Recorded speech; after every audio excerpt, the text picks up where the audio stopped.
On rentre à la maison. Et là, c'est le drame. Les coussins éventrés, le chien qui a l'air penaud. La première chose qui vient à l'esprit, c'est qu'il s'est vengé d'avoir été laissé seul. Et si cette idée était complètement fausse? On va voir ensemble ce qui se passe vraiment dans la tête d'un chien à ce moment-là. Non, vraiment, ce n'est pas de la méchanceté ni un simple caprice. Ce comportement qu'on voit, la destruction, ça n'a absolument rien à voir avec une tentative de nous faire payer notre absence.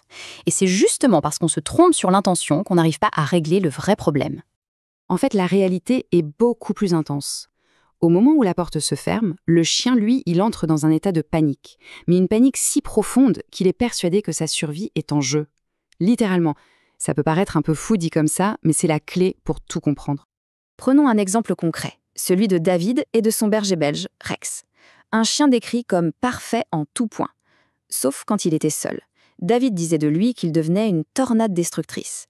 Et il se demandait sans cesse comment un animal aussi adorable et intelligent pouvait à ce point perdre la tête. Eh bien, c'est cette question qui nous met sur la bonne voie. Alors, voilà le point essentiel à retenir. Il faut complètement abandonner l'idée de la vengeance. Ce qu'on interprète, nous, comme de la colère, c'est en réalité juste la partie visible d'une panique intérieure que le chien ne peut absolument pas contrôler. C'est un vieil instinct de survie qui, dans notre monde moderne, se dérègle complètement. Pour comprendre cette panique, il faut faire un petit bond dans le passé. Parce que ce comportement, ce n'est pas un défaut du chien moderne. C'est un héritage, un programme génétique. C'est un peu l'écho de ses ancêtres sauvages qui résonne encore très fort aujourd'hui. Et ce programme génétique, il n'a pas bougé d'un pouce. Imaginez, pour un loup, être isolé du groupe, c'est une condamnation à mort. Eh bien, dans le cerveau de notre chien de compagnie, le simple fait de partir faire les courses déclenche exactement, mais alors exactement, le même signal de danger mortel. Cette citation de l'éthologue Mark Bekoff, elle résume tout parfaitement. Ce qui se passe, c'est que la partie logique du cerveau du chien, celle qui raisonne, elle est complètement court-circuitée. C'est l'instinct pur, le fameux cerveau reptilien, qui prend les commandes. On passe en mode survie. Il n'y a plus aucune place pour la réflexion. Bon, d'accord. Mais alors, la question qu'on se pose tous, c'est pourquoi est-ce que tous les chiens ne réagissent pas comme ça? La réponse, elle se trouve dans un concept qu'on crée souvent sans même s'en apercevoir. L'hyperattachement. L'hyperattachement, ce n'est pas de l'amour. C'est une dépendance. C'est très différent. Prenez l'histoire de Bella, une Golden Retriever qui n'avait jamais été seule de sa vie parce que sa maîtresse, Marine, travaillait de la maison. Le jour où Marine a dû retourner au bureau, Bella s'est littéralement effondrée. Elle n'avait pas appris l'amour. Elle avait appris que la présence de Marine était la condition de sa survie. Et là, le cerveau du chien anxieux se transforme en celui d'un détective obsessionnel. Il passe son temps à chercher le moindre indice. L'histoire de Pablo est incroyable. Son maître a raconté qu'il commençait à trembler dès qu'il regardait l'heure sur son téléphone le matin. Le chien avait fait le lien. Ce stress d'anticipation est terrible, il met le chien dans un état d'alerte constant.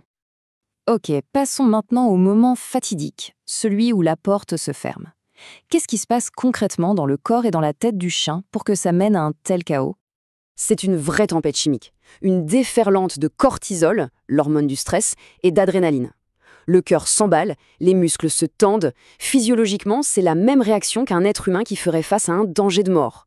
Sauf que pour le chien, ce danger, il va durer des heures. Et ce qu'il faut comprendre, c'est que les destructions ne sont pas du tout le fruit du hasard. Il y a une logique derrière. Mâcher un coussin, par exemple, ça libère des endorphines, ça l'apaise. Détruire les chaussures, c'est pour s'imprégner de l'odeur de son maître. Comme ce chien, Milo, qui a été retrouvé endormi dans une sorte de cocon qu'il s'était fait avec les pulls de sa maîtresse et gratté la porte, c'est tout simplement une tentative d'évasion. Maintenant, on arrive à la partie la plus délicate, notre propre rôle dans tout ça.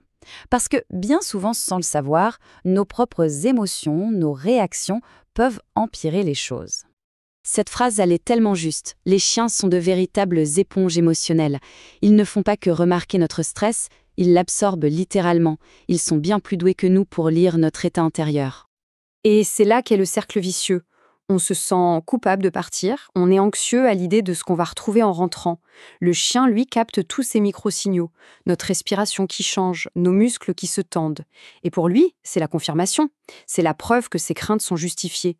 Oui, quelque chose de terrible est sur le point de se produire. Alors qu'est-ce qu'on fait? La solution, ce n'est pas tant de réconforter, mais de reconstruire. Et la bonne nouvelle, c'est que le cerveau du chien est plastique, il peut changer. L'objectif, ce n'est plus de le rassurer quand on est là, mais de lui apprendre à être confiant quand on n'est pas là. Et voici la révélation qui change absolument tout. Le problème, ce n'est pas la solitude en soi.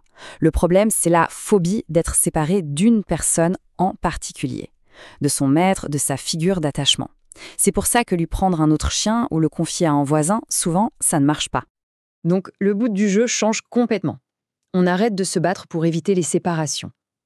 On commence à travailler pour que le chien devienne autonome sur le plan émotionnel, pour qu'il comprenne au plus profond de lui-même qu'il peut non seulement survivre, mais même être bien, sans une présence constante à ses côtés.